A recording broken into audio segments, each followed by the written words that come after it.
Every topic, everywhere. This is Believe.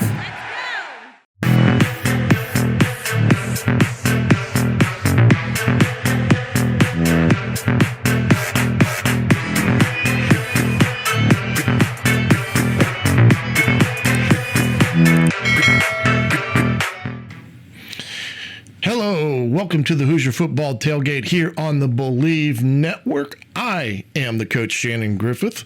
Welcome to today's show. I hope everybody had a great Easter holiday, and the Hoosier football spring practice is well underway as we break from spring practice number 6 today. And some interesting develops that we're going to talk a little bit about here coming up on the spring practice. But first, we'd like to thank Bet Online for their sponsorship of the Hoosier Football Tailgate on Believe. Right now, with the summer fast approaching, you've got Major League Baseball, you've got the NCAA Final Four here in the March Madness coming up in the next week. You're going to have some NHL hockey playoffs getting ready to start. You name it, they got it. You've got the new football spring league. They have that as well. Up-to-date stats, point spreads, parlays, different type of exotics that you can find out all on Bet Online, either by a mobile device or on your computer. Bet Online is your number one sports source for all sports wagering. Remember, Bet Online is where the game starts. And like I said, spring practice number 6 broke today. And the Hoosiers are well on their way into their first scrimmage of the year coming up this Saturday. It will be really a big spring scrimmage for a lot of different position groups. And we'll talk a little bit about that as we go along here. I know defensively, they've had a pretty decent start. I know they're thin at positions, so that makes it somewhat complicated when it comes to the rep situation as we go along. Coach Signetti, when he first discussed the spring practice and talked about what he was looking for, it was going to be a fast-paced, install-heavy spring practice. There was expectations of what they wanted to get accomplished, that the train was moving and you better get on because they weren't stopping. And I think for the most part, listening to some of his pressers as it's gone on here over the last couple weeks, I think he's been rather impressed on how the kids have handled the new offensive and defensive schemes. They've taken to the coaching aspect of it. They've got some new faces with all the different transfers that have come in and bringing in the continuity of the whole team. And we talked about how the JMU players were going to have that major impact as it pertains to being the go-between in terms of expectations that they can expect to see in a spring practice run by Coach Signetti and his offense and defensive staff. And I think the progression thus far has gone pretty well based on different reports as well as some of the pressures that they have after practice. It's really hard to get a true gauge in spring ball where people stand as it pertains to the depth chart. Coach Signetti alluded to that today. Plans not on having any type of depth chart release up until probably officially until late in the summer. I'm sure they'll have something as it pertains to fall camp, but he's not going to come out of spring ball and issue a 2 deep right now. I just don't think he's in a position to do that. His whole point of spring ball from his perspective is trying to evaluate the talent that they have. Where are they weak in terms of talent at different positions? How do you address that? Maybe position change. I know they've had one so far. I believe the Farrar kid has moved a little bit over into more of what they call a stud position, which has a little bit more pass responsibilities than what they like to do. But, you try to see where there may be some tinkering with guys at different positions. They may try that here as they go throughout the rest of spring practice. And, he's trying to gauge what he may have to look to in terms of what he may have to get from the portal potentially as it opens up here at the end of spring practice. So there are some things that he's coming out of with spring ball that he'll have a better handle on, knowing where his team is at overall, compared to what he would have known prior to the start of camp, as that's been said. I think the biggest thing where this team is at right now, you've gone through 6 practices, and the other thing, you're not tackling all the time. It's a lot of what we call thud or wrap-up type of tackles. The scrimmage, they'll be able to do some hitting with that. I'm sure the quarterbacks will not be open targets in that regard. But this scrimmage coming up on Saturday will be a big scrimmage for a lot of kids to really show where they're at in terms of their readiness to step up, where they may fall upon the potential depth chart that they share internally with the kids in terms of finalization through the camps. I talked about what I thought they would ultimately do by position in terms of grading a kid's overall performance.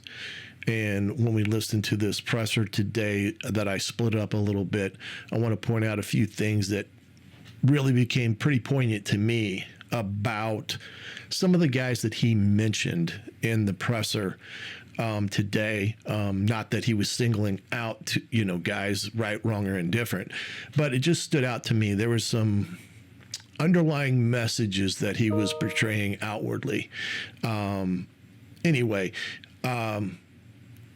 But right now, they got tomorrow off. They come back Thursday. I'm sure Thursday will be more of a lighter shells only type of practice maybe. And on Saturday will be a full practice and then get a chance to do some 11-on-11 scrimmaging inside the stadium. And this is a time where the coaches are going to step back. They're going to go to the respective sidelines and let the kids play and become the spectators, and let the boys play between the white lines and the coaches be on the sideline with the best viewpoint of a scrimmage to see what transpires on the field, who takes charge, who's a leader, who's the guy that's doing well, who's the guy that may be off a little bit and may need more time and not quite ready. We'll talk about some of that here coming up a little bit here in a second, but not a lot has really come out negative, I know, early on, and I don't like to talk about kids that ultimately decide to jump out of spring practice. I know with the portal and stuff, but that's not really that important to me. You're going to have kids do that, and that's what it is. That's the way it is now in college football. You don't like where you're at, you can jump in the portal, go somewhere else. And I know that the NCAA is talking about what they're going to do with the portal, what they're going to do with the early signing period. Is it too early? Does it need to be pushed back? Do the portal dates need to be changed as it pertains when they open, when they're not open? And the other thing we talked about, some of the new things that I'm sure Coach Signetti may have been working on as well. You got the new 2-minute warning entering into the fray this coming fall, as well as the communication in the quarterback helmets. Now, that's what question I like to find out. Have they started implementing that type of communication to start getting used to that? Or is it one of those things that they really won't be able to really dive into something like that until they get into fall camp because of what needs to happen and occur? That's a question I would like to see how that's going on. But unfortunately, I'm not down in Bloomington, up here in the Great White North of Fort Wayne, up in the Columbia City area. But I'm sure I can get some of those questions answered through some of my compadres that are down there listening to the pressers each and every day that they have an opportunity to. Let's take a listen to what Coach Signetti had to say today. And I'm going to let most of it play, and then we'll talk about it as it concludes with some things there.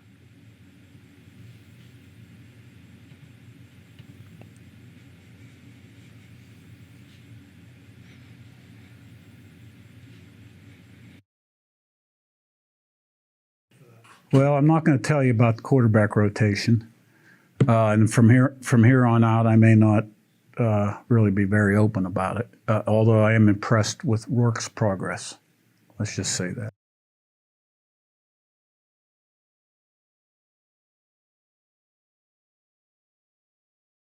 Rotation, but just Who?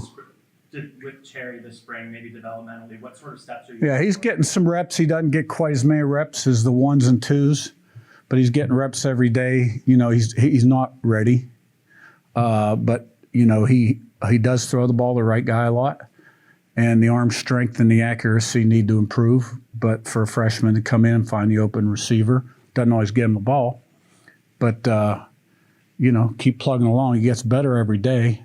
Have a great summer, fall camp. We'll see, right?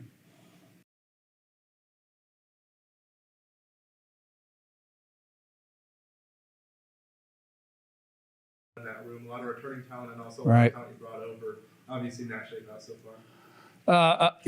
I think it's, I'm not going to say it's starting to sort itself out. EJ started out good and then hurt his legs, so he's missed the last 3 practices or so. And I see a couple guys starting to really step up. Surratt, Miles Cross, Price has been good. Keyshawn when he's out there.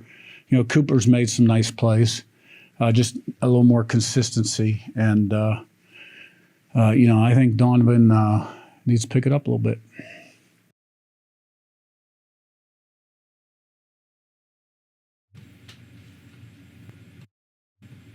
Some interesting comments there that Coach Cignetti talked about. First one talking about the quarterback battle, where they're at. I thought it was interesting that he is probably not going to share too much about that moving forward, as they've probably in their mindset have, whittled it down in their minds as who is the guys competing for that spot.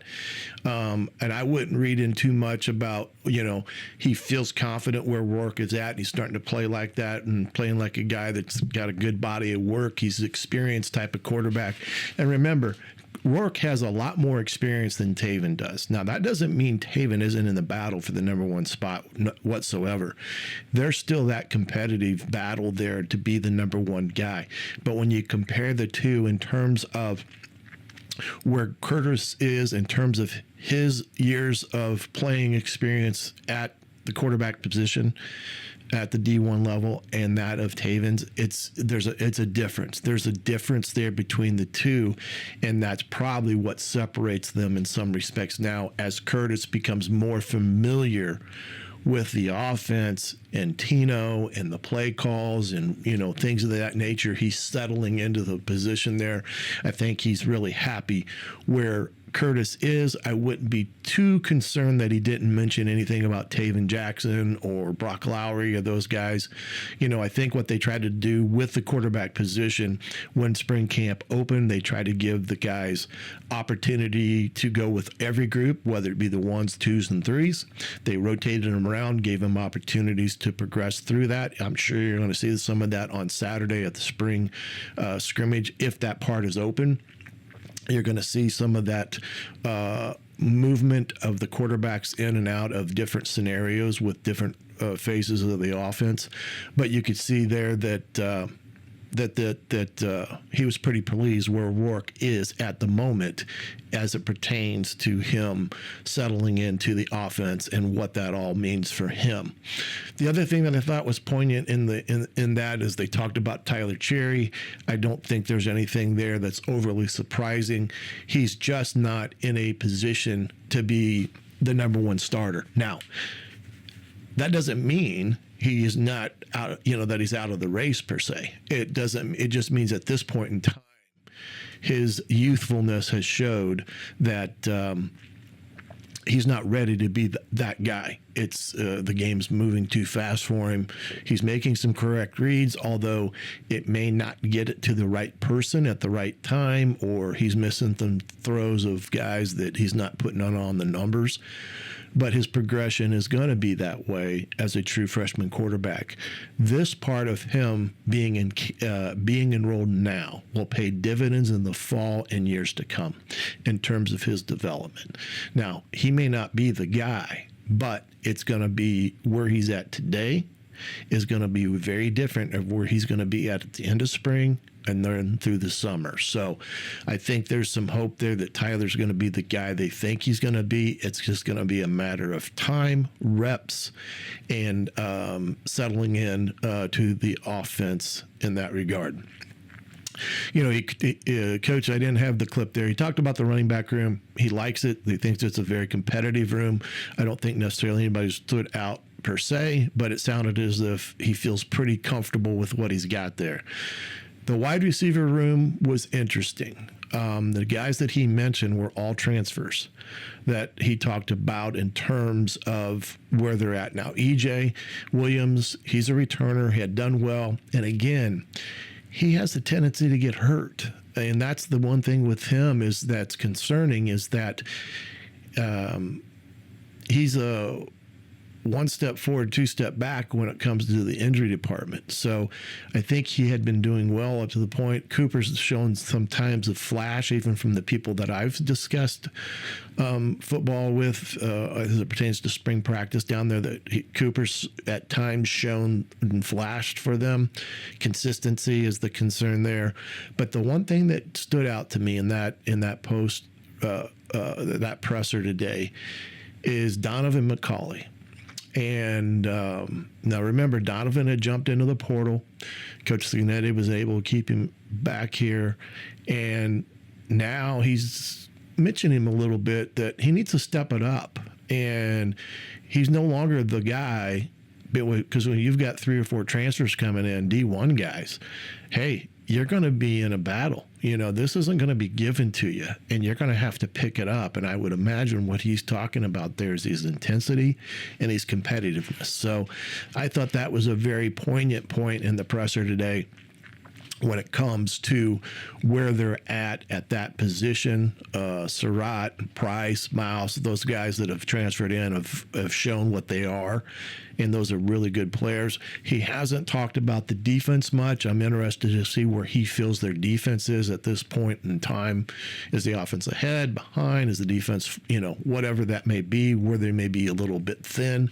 I'd like to hear a little bit more about where the defense sets in all of this, and as it pertains to overall where they feel they're at with all this. Now, I wanted to show this.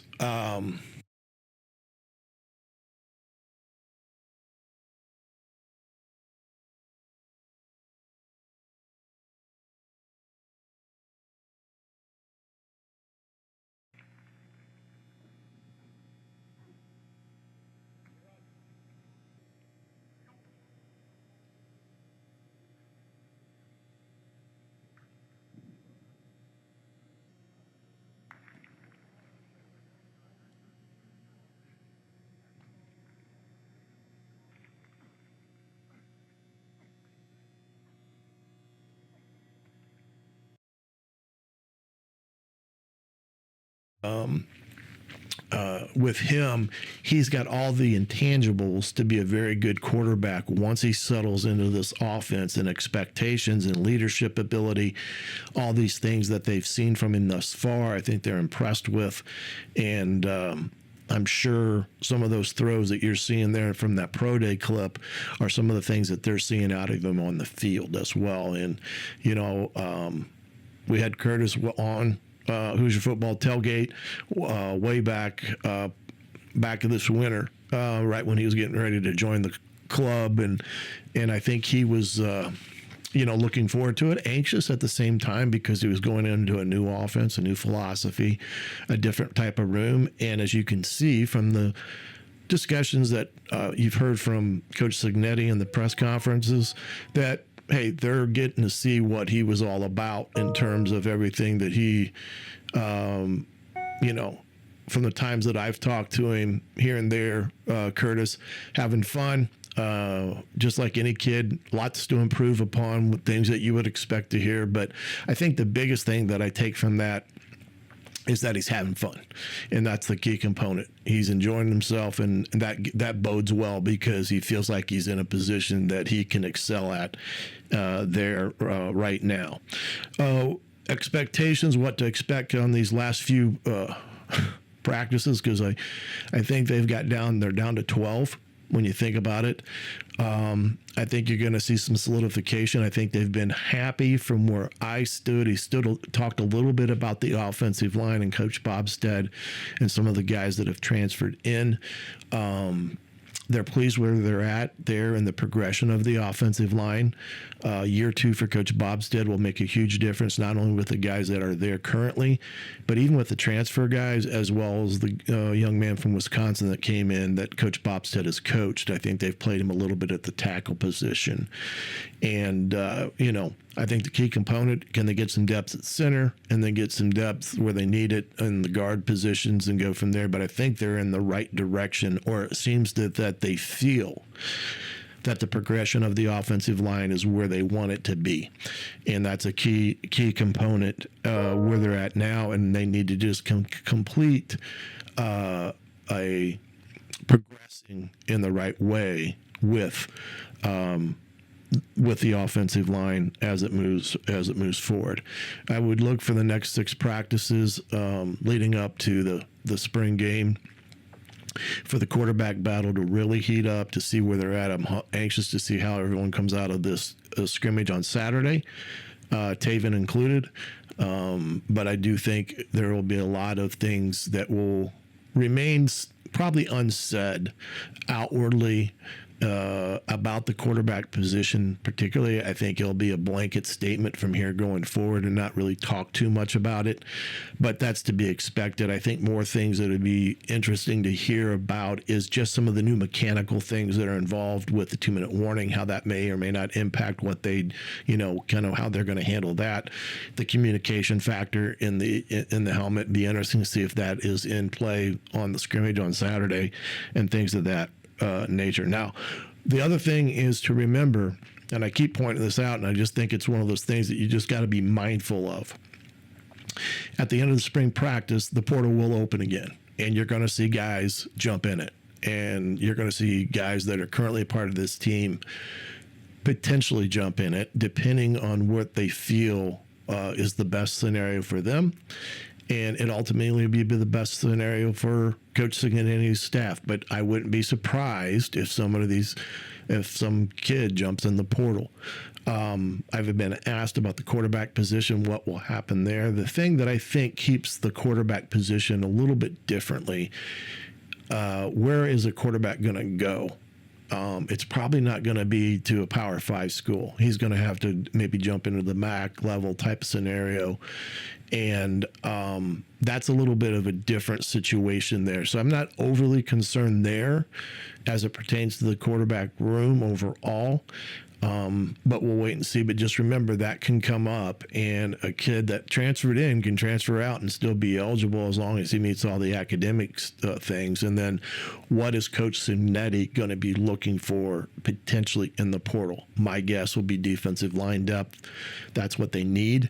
And maybe some other things that they feel going through these practices, may wasn't a concern, and now it is. So those are some of the things that you can expect moving forward here over the next 6-7 practices leading up to that spring game. Remember, that is on the 18th. That's a Thursday night game in the stadium, a part of Little 5 weekend. There'll be a lot of big things going on there. That will make that weekend a pretty busy time down in Bloomington. So if you get a chance to come down and see it on Thursday the 18th, I'd get out and see what it's all about on that Thursday night, because I think it'll be a great opportunity to see the Hoosiers and what maybe where they're at as an overall as a team, even though that will probably be a very vanilla scrimmage in that regard. I want to thank again Bet Online for their sponsorship of all that. Also remember, with Bet Online, use the promo code BLEAV and get a 50% welcome bonus on your first deposit. And again, thanks for them for sponsoring the Hoosier Football Tailgate. Thanks for the Believe Network to allow me to bring you information as we come through the Hoosier season, as we break through the spring and then the next fall. And don't forget to like, comment, and subscribe here on the Facebook page or the Twitter, on X, or on YouTube. Appreciate all that you can do to get the information out there. Thank you for taking the time out of your day to listen to me ramble along here. But when I bring you information, I hope it's something that you value. And like I say, I don't always jump on here just for the sake of jumping on. When I feel like there's information that is beneficial for you to hear, I will bring it to you. Thanks again for being with me. I'm the Coach Shannon Griffith, and this has been the Hoosier Football Tailgate right here on Believe.